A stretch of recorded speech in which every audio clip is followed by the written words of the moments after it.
தென்மேற்கு பருவமழை தொடங்கப் போகும் அற்புதமான மாதம் இந்த ஜூன் மாதம் ஆகும். வைகாசியும் ஆனியும் இணைந்த மாதம், கோவில்களில் திருவிழாக்கள் நிறைந்த மாதம். அப்பேற்பட்ட இந்த ஜூன் மாதத்தில் நடக்க இருக்கும் ஒரு சில கிரகங்களின் பெயர்ச்சிகள் மிக மிக முக்கியமானவையாக கருதப்படுகின்றன. ஒரே சமயத்தில் பல கிரகங்கள் அதிக பலம் பெற்று ஆட்சியாக அமரும் அமைப்பு இந்த ஜூன் மாத கிரக பெயர்ச்சியில் ஏற்படுகிறது. இந்த ஆண்டு ஜூன் மாதம் நடக்கும் பெயர்ச்சிகளில் மிக மிக முக்கியமான ஒன்று செவ்வாய் பெயர்ச்சியாகும். சில மாதங்களாகவே பகை கிரகங்களுடன் சஞ்சரித்து வந்த செவ்வாய் பகவான் தற்போது தன்னுடைய சொந்த வீட்டில் ஆட்சி பலம் பெற்று சஞ்சரிக்கப் போகிறார். ராகுவிடம் இருந்து விலகி தனித்து பயணம் செய்வது பல ராசிகளுக்கு யோகம் கொடுக்கும்.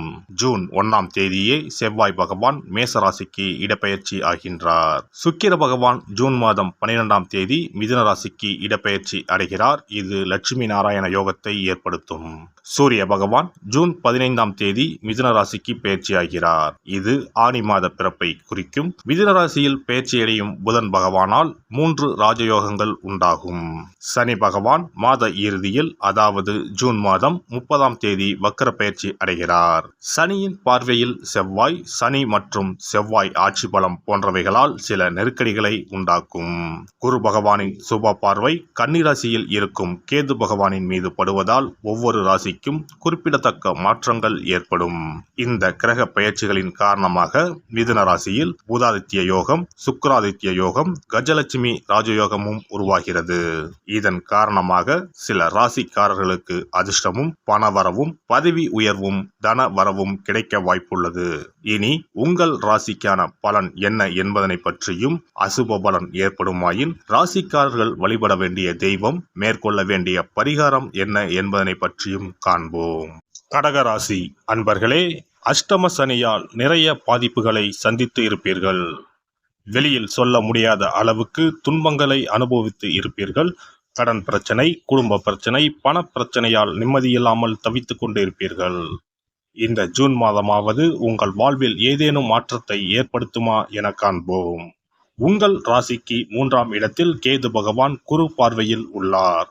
இதுவரை எடுத்த முயற்சிகளில் இருந்த தடைகள் இனி விலகும். பிரச்சனைகள் அதிகம் இருந்தாலும் அதை சமாளிக்கும் திறனை குரு பகவான் தந்தருள்வார். சனி பகவான் கொடுக்கும் பிரச்சனைகளை தீர்க்கும் மனோதைரியத்தையும் மன தெளிவையும் குரு பகவான் அளிப்பார். 3ஆம் இடத்தை குரு பார்ப்பதால் வேலையில் இருந்த தடைகள் விலகும்.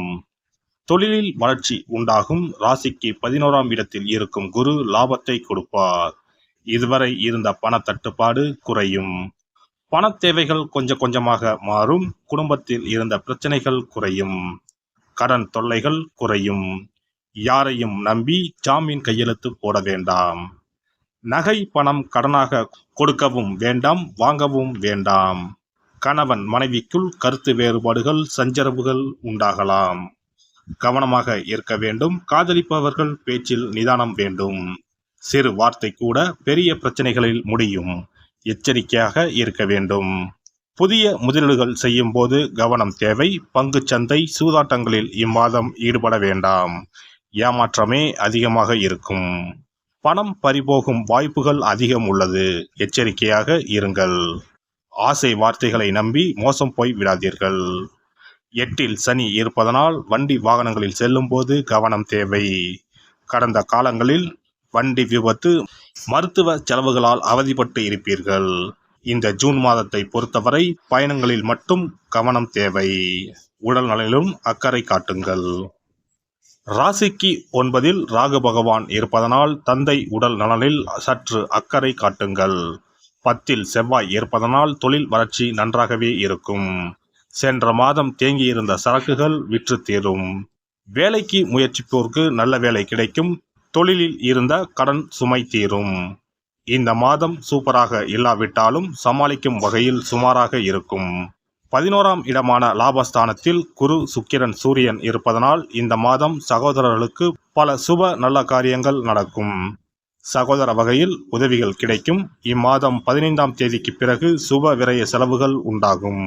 திருமணம், வளைகாப்பு போன்ற சுப நிகழ்ச்சிகளால் வீடு களை கட்டும். பெண்களை பொறுத்தவரை இம்மாதம் ஆசைகளால் புதிய அனுபவம் கிடைக்கும். சில முடிவுகளை எடுப்பதற்கான சூழல் அமையும். தந்தை வழியில் சில மாற்றமான சூழ்நிலைகள் அமையும். கடன் நிமித்தமான செயல்களில் சிந்தித்து செயல்படவும். வாழ்க்கை துணைவர் வழியில் ஏற்ற இறக்கமான சூழல் உண்டாகும். பூர்வீக சொத்துக்களால் சில விரயங்கள் ஏற்படும். உணர்ச்சி வசமான சிந்தனைகளை குறைத்துக் கொள்ளவும். குழந்தைகளின் வழியில் சுப செயல்களை முன்னின்று செய்வதற்கான வாய்ப்புகள் ஏற்படும். அரசு சார்ந்த செயல்பாடுகளில் அலைச்சல்கள் உண்டாகும். உறவுகளின் எண்ணங்களை புரிந்து கொள்வீர்கள். மாணவர்களை பொறுத்தவரை இம்மாதம் கல்வியில் இருந்து வந்த சிக்கல்கள் குறையும். மேல்நிலை கல்வியில் முயற்சிக்கு ஏற்ப நல்ல மதிப்பெண்கள் கிடைக்கும். உயர்கல்வி தொடர்பான விஷயங்களில் நன்கு சிந்தித்து முடிவெடுப்பது நல்லது. மறைமுகமான திறமைகளை வெளிப்படுத்துவதற்கான வாய்ப்புகள் அமையும். நண்பர்களை பற்றிய புரிதல் மேம்படும். விளையாட்டு விஷயங்களில் ஆர்வம் அதிகரிக்கும். அரசு வழியில் எதிர்பார்த்த சில உதவிகள் கிடைக்கும். அரசியல்வாதிகளின் செயல்பாடுகளில் சில மாற்றங்கள் ஏற்படும். தொகுதி மக்களிடத்தில் பாகுபாடின்றி செயல்படுவீர்கள். மனதளவில் இருந்து வந்த பேராசை படிப்படியாக குறையும். கட்சியில் எதிர்பார்த்த சில பொறுப்புகள் காலதாமதமாக கிடைக்கும். எதிராக செயல்பட்டவர்கள் விலகிச் செல்வதற்கான காலகட்டம் உண்டாகும். எதிர்காலம் குறித்த சிந்தனைகள் மனதளவில் மேம்படும். பேச்சுக்களில் கனிவும் உங்கள் மீதான நம்பிக்கையும் அதிகரிக்கும். சனிக்கிழமை தோறும் நல்லெண்ணெய் தீபம் ஏற்றி ஆஞ்சநேயரை வழிபட வரவுகளில் இருந்து வந்த தடைகள் மற்றும் குடும்பத்தில் இருந்து வந்த கருத்து வேறுபாடுகள் மறையும்.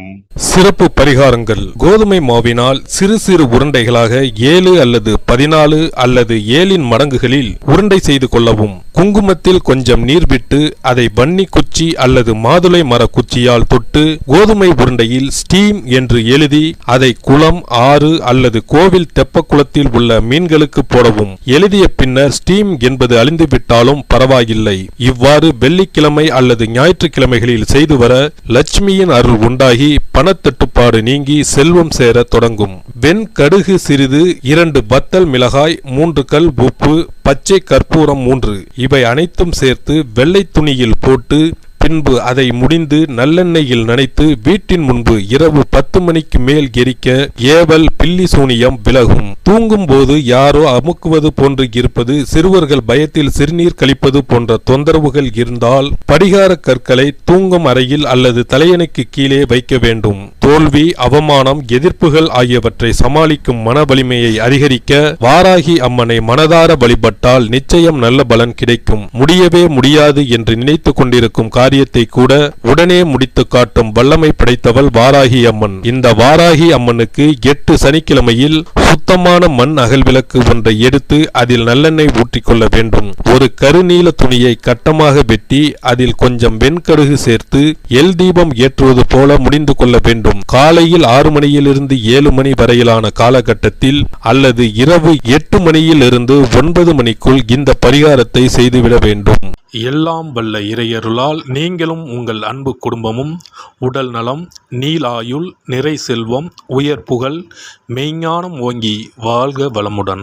இந்த வீடியோ பதிவு உங்களுக்கு பிடித்திருந்தால் லைக் பண்ணுங்க, கமெண்ட் பண்ணுங்க, ஷேர் பண்ணுங்க. மறக்காம சப்ஸ்கிரைப் பண்ணுங்க. பக்கத்துல இருக்கிற பெல் பட்டனை கிளிக் பண்ணுங்க. நன்றி, வணக்கம். ஓம் நமச்சிவாய. சிவாய நம.